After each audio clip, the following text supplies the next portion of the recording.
two white right-wingers killed Chris Hani in 1993, Janusz Walus and Clive-Derby Lewis.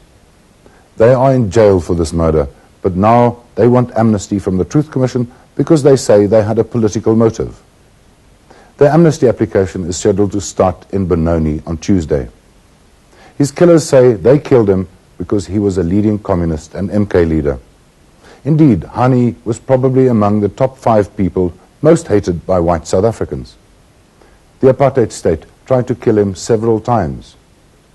But after his death, even those who hated him came to appreciate that not only was he a communist and a fearless soldier, he was also a warm, pragmatic man and a deeply loved leader committed to lasting peace.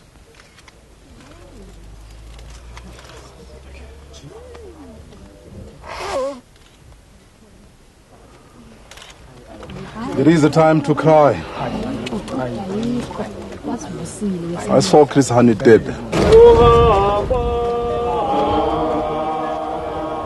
Chris Hani, son of a Transkei migrant worker, Fort Hare University graduate at 19, a man who spoke with passion about both Shakespeare and socialism.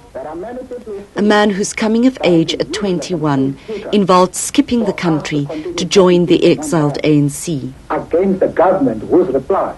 One of the very first to respond to the ANC's call to arms in the early 60s, Chris Hani, the only young leader who could persuade the ANC's armed mutineers in Angola to surrender and talk about their grievances, who at great risk constantly slipped in and out of South Africa in order to recruit and train eager young recruits. When he returned home in 1990 after 27 years, Chris Hani was seen as both saviour and Satan.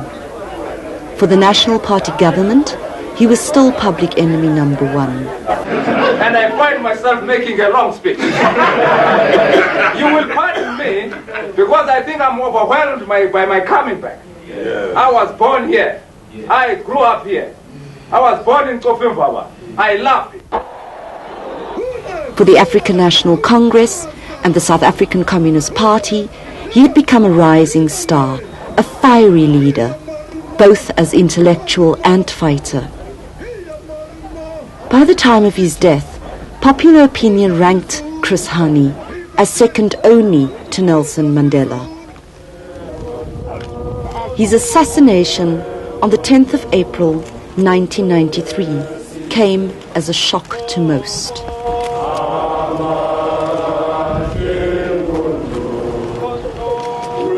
I think people should remember Chris for what he said 2 days ago on television. He was at pains to describe stability, peace, cooperation, and even said he doesn't want to be polemical, we must be constructive. That is the Chris Hani who was now becoming dangerous in this country because he's talking peace. People wanted all the time the image of chief of staff to remain on him so that he must be a man of war betrayed forever. But Chris died for peace. I think you'll How shall we convince people about peace? Okay. In the past, there have been a number of attempts to kill Comrade Chris. In Lesotho, a bomb was placed under his car. Apart from that, when the SADF conducted a raid there in 1982, one of their prime targets was Comrade Chris. Unfortunately, he was out of town on the day the raid happened, and he had also moved house. And when we came back into the country, there was an attempt on his life in 1992, about July of that year. Janusz Walus and Clive-Derby Lewis are in prison for life for Chris Hani's murder. This coming week, they will plead with the TRC for amnesty.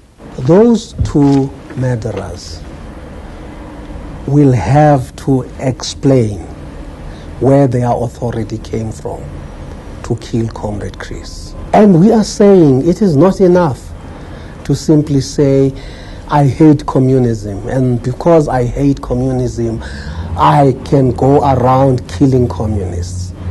That is not enough, particularly not in this case, where there is so much circumstantial evidence that points to a broad conspiracy.